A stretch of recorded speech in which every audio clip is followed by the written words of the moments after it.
Today I saw New Mutants, directed by Josh Boone, starring Maisie Williams, Anya Taylor-Joy, Charlie Heaton, Alicia Braga, Blue Hunt, and Henry Zaga. And now, the only problem with theaters being reopened is that I can no longer avoid bad movies. And New Mutants is one of them. About 10 minutes into this movie, it clicked in my head that this is going to be an incomprehensible piece of garbage that I would take next to nothing home having enjoyed. And it turns out I was right. And I really don't know where to start with breaking down this film because there is very little I have positive to say about it. So, since those things are so few and far between, why don't I start there?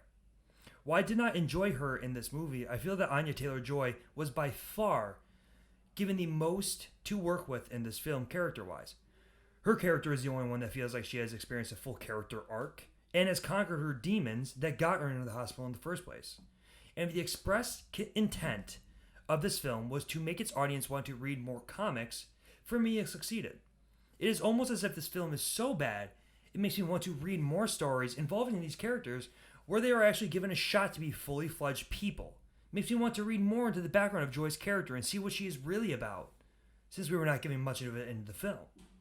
As for everything else, the movie leaves next to nothing for the audience to enjoy. I think the acting across the board is bad, and I don't want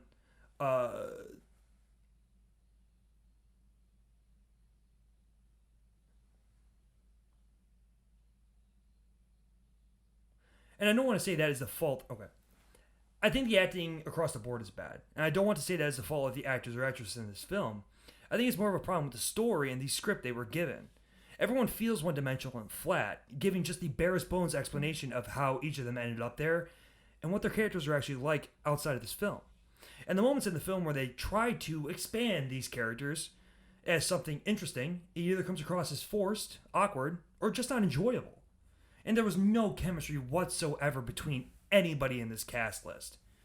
And the film just feels as if it's meandering and puttering around, trying to limp its way to the third act.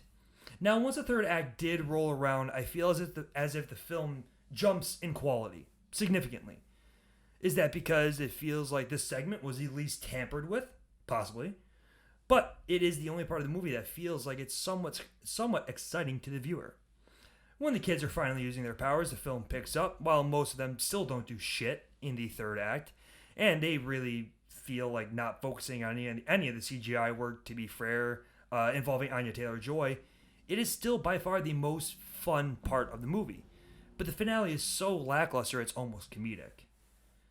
It just feels like the story ran out of ideas of where it wanted to go. It feels like it started off with a good base, where they wanted to take it, but through editing, reshooting, studio interference, it feels like a lot of the meat of the story in the movie was ripped away for something that's less interesting. Nobody in this movie is really given anything to do. Most of these characters have no reason to exist or are given so little character background that there's nothing for the audience to clamp onto and really understand about those characters. I found myself very confused at some of the backstory behind these characters and why they really ended up in this spot. I mean, they keep saying that they're being brought here by Alicia Braga's character, by her higher-ups, implying that it's Professor X.